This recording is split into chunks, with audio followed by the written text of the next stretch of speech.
இருக்கிற காளான் தான் செய்ய போகிறோம். அதுக்கு தேவையானதெல்லாம் என்னென்னு பார்ப்போம். ரோட்ஸில் முக்கியமாக நமக்கு காளான் போட மாட்டாங்க, அதில் கோஸ் தான் கலப்பாங்க. சில கடைகளில் மட்டும்தான் கொஞ்சம் காளான் இருக்கும். இப்போ கோஸையும் காளான் சேர்த்து நம்ம செஞ்சுக்கலாம். அதுக்காக நான் ஒரு கப் அளவு கோஸ் எடுத்திருக்கேன். அதே மாதிரி அந்த ஒரு பேக்கெட் காளான் எடுத்து கட் பண்ணி வச்சுருக்கேன். தேவையான வெங்காயம், பச்சை மிளகாய் வச்சுருக்கேன். இஞ்சி பூண்டு தக்காளி அரைச்சி வச்சுருக்கேன். அதுக்கு தேவையான ஒரு கப் கோதுமாவும் எடுத்துருக்கேன். நம்ம இப்போ எப்படி செய்யுதுன்னு பார்க்கலாம். மசாலா போட்டுனா அப்புறமா ஒன்றுமா நம்ம ஆட் பண்ணிப்போம். இப்போ எப்படி செய்யுதுன்னு பார்ப்போம். ஃபஸ்ட்டு நம்ம கோஸ் எடுத்து போட்டுக்கலாம்.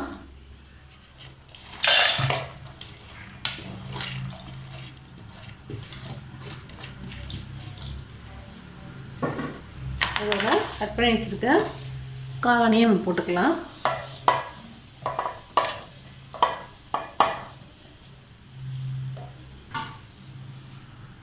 இதோட நம்ம எடுத்து வச்சுருக்க கோதுமாவே ஆட் பண்ணிப்போம். ஒரு ஸ்பூன் இஞ்சி பூண்டு விழுதும் போட்டுக்கலாம். அதுக்கு 2 spoon red chilli Kashmiri powder போடுறேன். அது காரம் கம்மியாக இருக்கும், உங்களுக்கு கலர் கொடுக்கறதுக்காக அது போடுறது. அதோட ஒரு ஸ்பூன் மிளகாத்தூள் ஆட் பண்ணிக்கிறேன். கொஞ்சமாக மஞ்சள் பொடி ஆட் பண்ணிக்கிறேன்.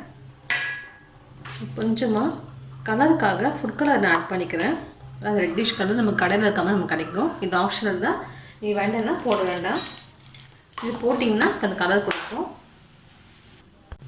நல்லா நம்ம கலந்து விட்டு போகலாம்.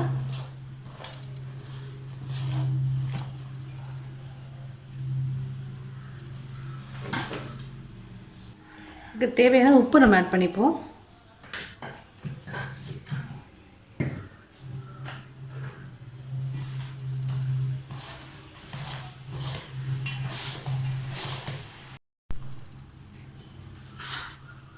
இதில் கொஞ்சமாக ஒரு 1/4 கப் அளவு சோளமாவை ஆட் பண்ணிக்கிறேன்.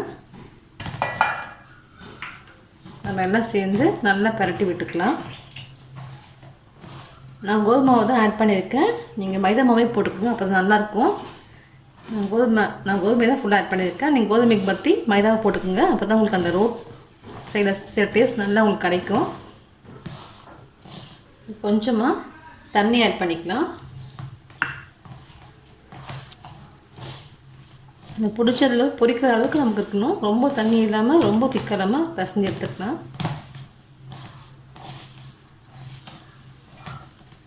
தண்ணி பார்த்து ஆட் பண்ணிக்க கொஞ்சம் கொஞ்சமாக. நம்ம மாவு ரெடி ஆகிடுச்சு. போட்டு நம்ம பொரிச்சு எடுத்துக்கலாம்.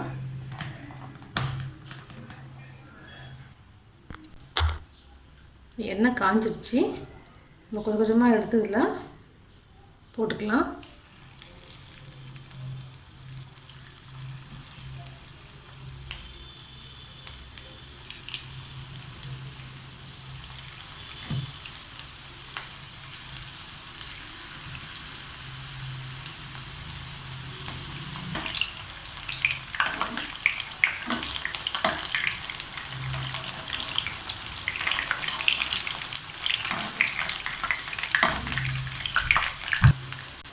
நல்லா ஃப்ரை ஆகிடுச்சு, நம்ம எடுத்துருவோம்.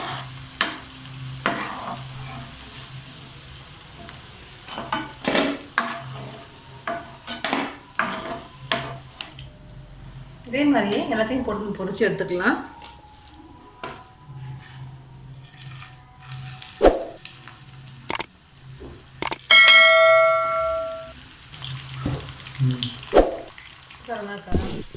பாருங்க, நம்ம எல்லாம் பொரிச்சு எடுத்துட்டோம்.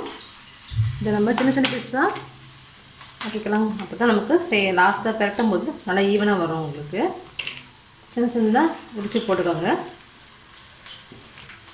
நம்ம மசாலா ரெடி பண்ணிக்கலாம். எண்ணெய் காஞ்சிருச்சு. கொஞ்சமாக சீரகம் போட்டுக்கலாம். நம்ம இதில் வெங்காயம் ஆட் பண்ணிக்கலாம்.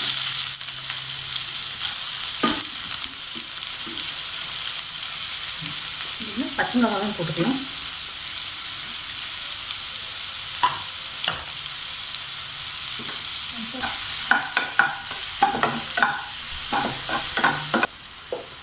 பச்சை மிளகாய் நான் 2 தக்காளி அரைச்சி வச்சுருக்கேன், அதையும் நம்ம ஆட் பண்ணிப்போம்.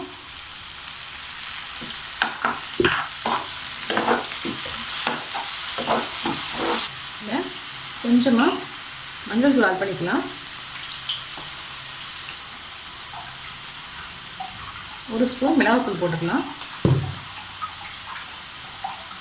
அரை ஸ்பூன் கரம் மசாலா ஆட் பண்ணிப்போம்.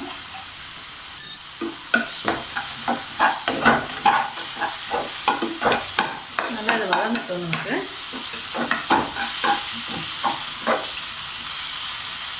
கொஞ்சமாக தண்ணி ஆட் பண்ணிப்போம்.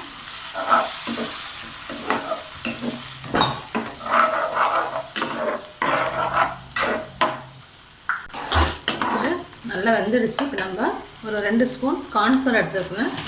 கொஞ்சமாக தண்ணி ஆட் பண்ணி நம்ம இந்த கலந்து ஊற்றிக்கலாம். பாருங்க, ஊற்றிக்கலாம்.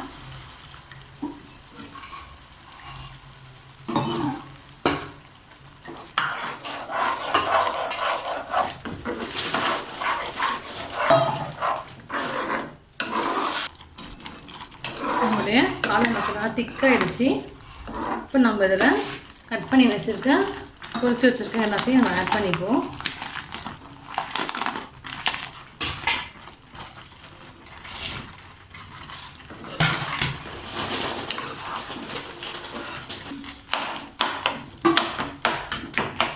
நல்லா கொத்தி விடுங்க, சின்ன சின்ன இதுவாகட்டும்.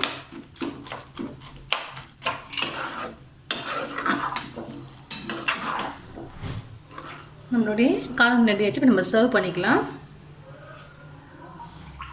இதில் கொஞ்சமாக வெங்காயம் போட்டுக்கலாம். மேலே கொஞ்சமாக மல்லி இலை போட்டுக்குவோம்.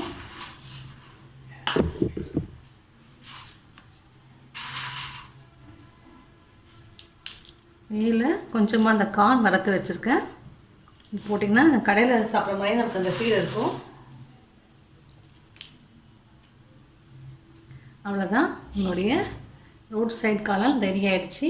நீங்களும் செஞ்சு பாருங்கள். உங்கள் கமெண்ட்ஸ் சொல்லுங்கள். தேங்க்யூ.